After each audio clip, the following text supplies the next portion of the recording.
3D graphics से related कुछ question और आंसर देख रहे हैं हम लोग। पहला है व्हाट इज एलियासिंग। एलियासिंग क्या होता है? एलियासिंग अनडिजायरेबल रेंडरिंग आर्टिफैक्ट्स है, जैसे आप जो जैग लाइंस वगैरह देखते हैं एजेस या सरफेसेस पे कंप्यूटर इमेजेस में। तो सिग्नल प्रोसेसिंग में एलियासिंग एक इफेक्ट है जो तब आता है जब आपकी ओरिजिनल सिग्नल इनडिस्टिंग्विशेबल हो जाती है जब सैंपल किया जाता है उसे, यानी कि जो डिफरेंट सिग्नल्स हैं वो एक जैसे हो जाते हैं जब हम सैंपल करते हैं उनको। ये डिस्टॉर्शन है या फिर एक आर्टिफैक्ट है। ये तब आता है जब signal is reconstructed from samples which is different from the original continuous signal. तो जो हम सिग्नल रिकंस्ट्रक्ट करते हैं, मान लीजिए आपके पास कुछ सैंपल्स ले लिए, इससे आपको रिकंस्ट्रक्ट करना ओरिजिनल सिग्नल, तो ये नहीं कर पाते हैं और उसमें एलियासिंग आती है। तो ध्यान देना पड़ता है इसमें किस तरीके की सैंपलिंग रेट लिया आपने, कितने सैंपल्स लिए। अगर वो ठीक से नहीं किया गया तो एलियासिंग इफेक्ट आता है आपका। साउंड और इमेज जनरेशन की बात करें तो एलियासिंग एक फॉल्स फ्रीक्वेंसी है, करेक्ट फ्रीक्वेंसी के साथ एक फॉल्स फ्रीक्वेंसी है। जब आप फ्रीक्वेंसी सैंपलिंग कर रहे हैं तो जो दो चीजें दिखती हैं जिसमें एक एक्चुअल होती है और एक एलियास होती है। तो इसलिए आप इमेजेस में अगर आप ये जैग इफेक्ट या फिर स्टेयर स्टेप इफेक्ट भी बोलते हैं इसको। अल्फा चैनल क्या होता है? अल्फा आपने देखा होगा कई जगह, RGB, ये तो आप देखते हैं रेड ग्रीन ब्लू, साथ में इसके ए भी होता है। तो ये RGB ए क्या है? इसमें ए जो है वो अल्फा चैनल है। तो एक चैनल बिटमैप इमेज में आप एक चैनल देखते हैं जिसमें ट्रांसपेरेंसी होती है इमेज की। क्या होती है? ट्रांसपेरेंसी। जब आप इमेजेस मल्टीपल इमेजेस को जब कंबाइन करते हैं तो अब इसमें मान लीजिए इसकी ट्रांसपेरेंट 30% रख दी, इसकी ट्रांसपेरेंटी आपने रख दिया करीबन 30%, इसकी ट्रांसपेरेंसी रख दिया आपने 40%। तो ये जो ए है ये इस ट्रांसपेरेंसी को दर्शा रहा है, बताता है इसको। एक 32 बिट इमेज में कितना है? 24 बिट इमेज, तो 24 बिट तो आपकी कलर इन्फॉर्मेशन क्या आ जाता है? आर के लिए, जी के लिए, बी के लिए 8 बिट, फिर 8 बिट जो आखिरी में बचता है वो आपका 8 बिट अल्फा चैनल होता है। इसका मतलब ये है कि 8 बिट है यानी कि 2 की घात 8 यानी 256, आपको 256 लेवल ऑफ ट्रांसपेरेंसी मिल जाती है, जो कि टोटली ट्रांसपेरेंट से लेकर एब्सोल्युटली ओपेक तक वेरी करती है। तो अल्फा चैनल एक कलर कंपोनेंट है जो आपको डिग्री ऑफ ट्रांसपेरेंसी या फिर आप ओपेसिटी किसी कलर की बताता है, जैसे रेड ग्रीन ब्लू चैनल्स की। और ये भी बताता है कि जब आप ब्लेंड करेंगे किसी और से पिक्सल को तो वो कैसा दर्शेगा, कैसे दिखाई देगा। एम्बिएंट कलर क्या होता है? एम्बिएंट कलर देखिए, एक लाइट पड़ रही है, ये डायरेक्ट लाइट कहीं से आप लाइट सोर्स है आपका यहाँ पर, इसके बारे में क्या बात कहेंगे आप? तो जो कलर है सरफेस का जब वो डायरेक्टली इल्यूमिनेट नहीं हो रहा है तो उस कलर को हम एम्बिएंट कलर कहते हैं। तो ये ब्राइटनेस और कलर जो है, जो एम्बिएंट लाइट की ब्राइटनेस और कलर है उससे इन्फ्लुएंस होता है एम्बिएंट कलर। तो एम्बिएंट कलर एक ऐसा कलर है ऑब्जेक्ट का जब वो शेडो में होता है। देखिए शेडो में है ना, यानी कि एक्चुअल लाइट इसको नहीं मिल रही है, मतलब कोई लाइट सोर्स डायरेक्टली उसके ऊपर नहीं है। तो ये जो कलर है, जो नॉर्मल एम्बिएंट लाइट है, यहाँ पर डायरेक्ट लाइट नहीं, जो नॉर्मल एम्बिएंट लाइट है उसके कारण जो रिफ्लेक्शन आपको मिल रहा है, जो दिखाई दे रहा है, वो कलर को हम, वो जो कलर मिल रहा है उसका रिफ्लेक्शन के कारण, तो वो एम्बिएंट कलर कहलाता है। तो इसमें डिफ्यूज कलर की बात भी होती है साथ में। डिफ्यूज कलर मतलब होता है जो most instinctive meaning of the colour of an object, जो मोस्ट इंस्टिंक्टिव मीनिंग मतलब कलर निकल के जो आएगा उसे हम कलर ऑफ द ऑब्जेक्ट कहेंगे, डिफ्यूज कलर। लेकिन हम इसके बारे में बात करेंगे आएगा आगे। एम्बिएंट लाइट क्या होती है? एम्बिएंट कलर तो हमने देख लिया, अब एम्बिएंट लाइट क्या है? अब देखिए, मान लीजिए आपका लाइट सोर्स नहीं है, या लाइट सोर्स है भी, चलिए मानिए, तो यहाँ पर जहाँ लाइट सोर्स नहीं है ना, वहाँ कुछ ना कुछ तो लाइट होगी, नेचुरल लाइट ही मान लीजिए, उसे हम एम्बिएंट लाइट कहते हैं। तो एम्बिएंट लाइट का मतलब होता है वो लाइट जो वहां पर है, सीन में ऑलरेडी प्रेजेंट है, इससे पहले कि कोई एडिशनल लाइट आपकी डाली जाए। और इसे हम नेचुरल लाइट कहते हैं, जो आउटडोर्स भी हो सकती है, कहीं विंडो से भी आ सकती है। और जैसे रूम लाइट्स में अगर आप ट्यूबलाइट लगा रहे हैं, बल्ब लगा रहे हैं, उसके कारण जो लाइट आ रही है उसे भी हम एम्बिएंट लाइट की संज्ञा ही दे सकते हैं, जो डायरेक्टली नहीं पड़ रही। अगर डायरेक्ट अगर आप देखेंगे तो फिर वो डायरेक्टेड लाइट होगी, एम्बिएंट लाइट नहीं होगी। तो जो लाइट इल्यूमिनेट कर रही है सीन को बगैर किसी डायरेक्शन की, कोई डायरेक्टिविटी नहीं है लाइट की, उसे हम एम्बिएंट लाइट कहेंगे। तो ये इम्यूलेट करता है किस चीज को? मान लीजिए कि आप, अब बहुत सारे ऑब्जेक्ट हैं यहाँ पर, कहीं लाइट यहाँ पड़ रही है, कहीं यहाँ लाइट पड़ रही है, तो एक्चुअल जो फिगर आपको दिखेगा जो नॉर्मल रियल वर्ल्ड में, उसको ये इम्यूलेट करता है। लेकिन रेडियोसिटी का ये ट्रू सिमुलेशन नहीं है, रेडियोसिटी अभी आगे आएगी, इस बारे में बात करेंगे। एक ज्यादा या high ambient light setting results in wash out scene since no shadow can be darker than the ambient light. यानी कि अगर एक हाई एम्बिएंट लाइट सेटिंग है तो फिर आपको वॉश्ड आउट सीन मिलेगा, क्योंकि कोई भी शेडो डार्कर से ज्यादा तो नहीं हो सकती। अब एंटी एलियासिंग समझिएगा, हमने एलियासिंग देखा था, एलियासिंग इसलिए हो गई थी कि जब हम सैम्पलिंग करते हैं तो अगर हम गलत सैम्पलिंग कर जाते हैं ताकि हम रिकवर ना कर सके सिग्नल को, तो हमको क्या होता है, ओरिजिनल के साथ साथ साथ में एलियास भी मिलता है, तो हमको ऐसे स्टेयर केस इफेक्ट मिलती है। तो अगर आपसे पूछा जाएगा व्हाट इज एंटी एलियासिंग, यानी कि आप इसका विपरीत रूप या फिर रिवर्स, तो क्या कहेंगे आप?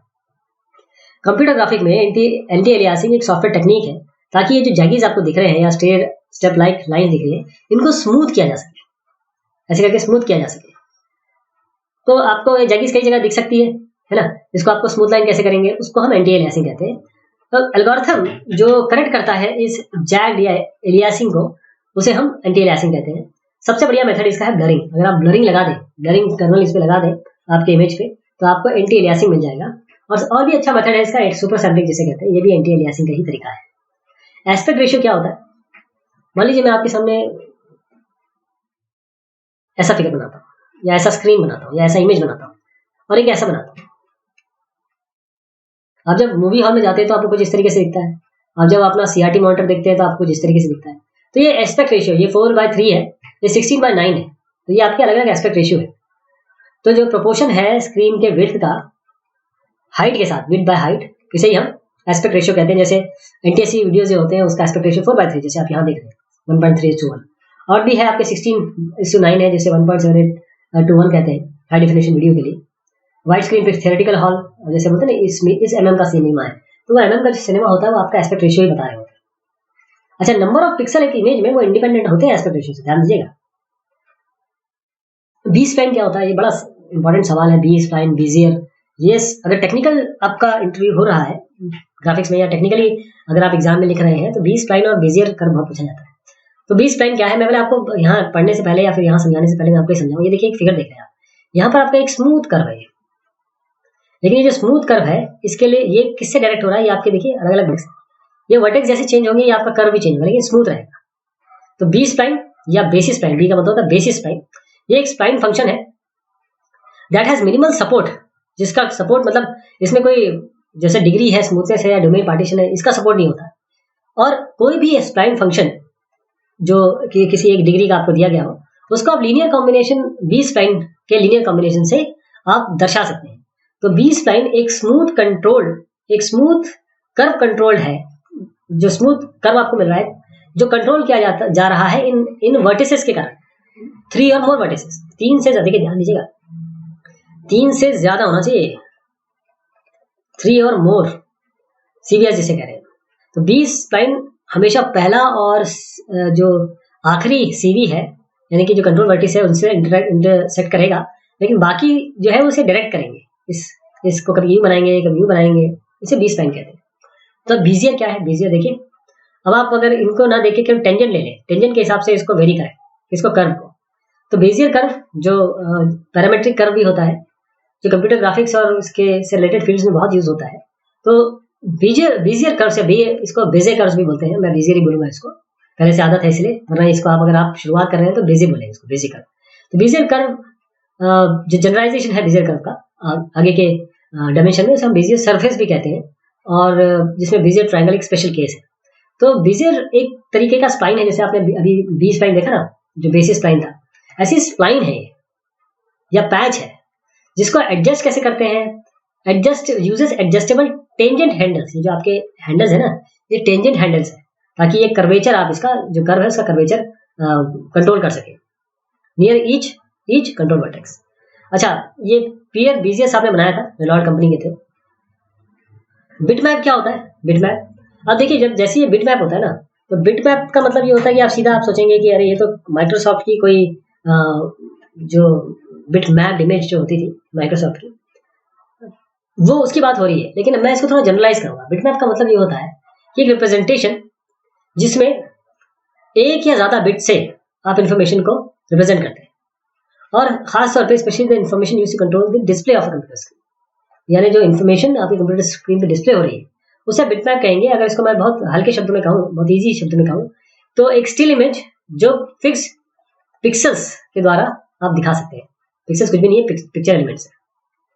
तो बिटमैप फाइल फॉर्मेट्स .bmp, आपने माइक्रोसॉफ्ट बीएमपी जैसे मैंने शुरुआत की थी अभी, जिफ हो जो कंप्यूटर सर्व का ग्राफिक इंटरचेंज फॉर्मेट है, जेपेग जैसे जॉइंट फोटोग्राफिक एक्सपर्ट ग्रुप का tiff tag image file format है, टीजीए ट्रू विजन टारगा का है, पीएनजी पोर्टेबल नेटवर्क ग्राफिक्स का, और आदि इत्यादि है इसमें। तो ये सारे बिटमैप होते हैं। बिटमैप मतलब आपकी इमेज किस तरीके से इमेज इसमें दिखाई देने वाली है, तो उसका रिप्रेजेंटेशन कैसा है। जैसे जेपेग का कुछ और रिप्रेजेंटेशन है, टिफ का टैग है, टैग इमेज, इसमें एक से ज्यादा इमेज रख सकते हैं आप। किसी में कंप्रेशन होता है, किसी में कंप्रेशन नहीं होता है। ये देखिए पीएनजी, ये इंटरनेट पे तो मतलब जिफ और पीएनजी का बोलबाला है। कार्टेशियन कोऑर्डिनेट सिस्टम क्या होता है? कार्टेशियन कोऑर्डिनेट सिस्टम का मतलब देखिए, आपको कोई पॉइंट रिप्रेजेंट करना है, उसका क्या तरीका हो सकता है। उसके लिए आप क्या करेंगे कि मान लीजिए किस तरीके से एक्सेस बना दी, तो आप इस पॉइंट को बोलेंगे कि देखिए ये इसका इतना डिस्टेंस यहाँ से, इसका इतना डिस्टेंस यहाँ से। अब अगर दूसरा आपके कोई बगल में पॉइंट है कोई साथ में, आप बोलेंगे इसका डिस्टेंस यहाँ से इतना, इसका डिस्टेंस यहाँ से इसका इतना है। तो आप एक फ्रेम को लेके, ये दोनों लाइनों को का रेफरेंस लेके आप इन दोनों पॉइंट की पोजीशन बता सकते हैं। यही कार्टेशियन कोऑर्डिनेट सिस्टम है। तो कार्टेशियन कोऑर्डिनेट सिस्टम एक ऐसा कोऑर्डिनेट सिस्टम है जो स्पेसिफाई करता है हर एक पॉइंट यूनिक, और उसमें आप ये पेयर जैसे न्यूमेरिकल कोऑर्डिनेट्स है ना, इसका यूज करते हैं। जो कुछ भी नहीं है, ये फिक्स्ड परपेंडिकुलर डायरेक्टेड लाइंस है, और जो डिस्टेंस है वो इक्वल मेजर में, सेम यूनिट में मेजर किया जाता है। तो इसको इस तरीके से भी जान सकते हैं कि एक तरीका जिसमें आप लोकेट करेंगे 2D या 3D स्पेस में पॉइंट्स को 2D 3D स्पेस में, ताकि आप डिस्टेंस मेजर करें parallel to intersecting these are the two intersecting straight line axes. तो ये कोऑर्डिनेट एक्सेस ये एक दूसरे के परपेंडिकुलर होती है, जो आपको 2D भी दिखा सकती है। अगर इसको एक बार बना दें, ये x हो गया, ये y हो गया, आप इसको z एक्सिस बना दें तो ये 3D हो जाएगा, 2D ग्रिड। अब इसमें आप 3D रिप्रेजेंट कर सकते हैं। x देखिए साहब, x से इतनी दूरी, xy प्लेन से इतनी दूरी है, yz प्लेन से इतनी दूरी और xz प्लेन से इतनी दूरी। तो ये रेने डेकार्टे साहब ने इसको प्रेजेंट किया था बहुत पहले, 17वीं शताब्दी में। कंपोजिटिंग क्या होता है? अगर रिमोट सेंसिंग जीआईएस वाले अगर बाई चांस इसको सुन रहे हो, तो फिर कंपोजिटिंग उन्होंने फॉल्स कलर कंपोजिट सुना हो।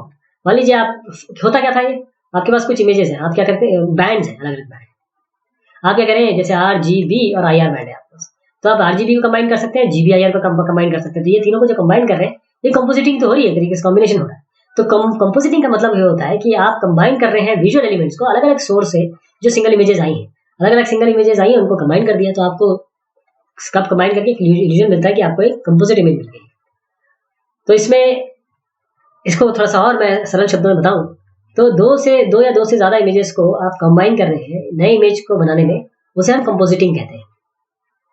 जैसे आपका फोरग्राउंड कैरेक्टर सुपर इम्पोज्ड हो रहा, एनवायरमेंटल बैकग्राउंड है ना, ये भी देख सकते हैं कि आपकी कोई इमेज है, इसमें आप कुछ एनोटेशन लिख देते हैं, मान लीजिए XYZ आपने कुछ लिख दिया, तो ये भी एक तरीका कंपोजिटिंग ही होती है। अब डिफ्यूज कलर क्या होता है? मैंने कहा था आपको डिफ्यूज कलर आगे आने वाला है, जिसकी एक लाइन डेफिनेशन देखी थी हमने। डिफ्यूज कलर है क्या? ये एक बहुत मोस्ट इंस्टिंक्टिव मीनिंग है कलर की, किसी ऑब्जेक्ट की मोस्ट इंस्टिंक्टिव। इसका मतलब क्या होगा? It is that essential colour, वो ऐसा कलर जो ऑब्जेक्ट रिवील करेगा जब इस पे प्योर लाइट पड़ेगी। प्योर व्हाइट लाइट आप किसी ऑब्जेक्ट पे डालिए, जो कलर वो देने वाला है उसे हम डिफ्यूज कलर कहेंगे। ओके, तो it is perceived as the colour of the object itself.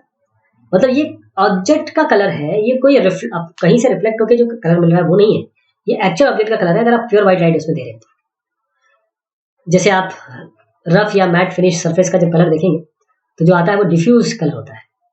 अब डायनेमिक्स क्या होती है? What is dynamics? ऑटोमेटेड या सेमी ऑटोमेटेड प्रोसीजर्स एनिमेशन के, जो सिमुलेट करता है किस तरीके से ऑब्जेक्ट मूव करेंगे रियल वर्ल्ड में। उसमें हम न्यूटोनियन फिजिक्स लगाते हैं, इसे हम डायनेमिक्स कहते हैं।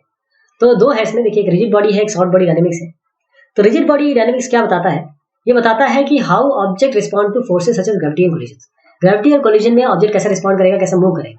और सॉफ्ट बॉडी ऑब्जेक्ट ये बताता है कि ऑब्जेक्ट किस तरीके से डिफॉर्म होगा, अगर एक मोशन में है तो किस तरीके से डिफॉर्म होगा। तो ये है डायनेमिक्स।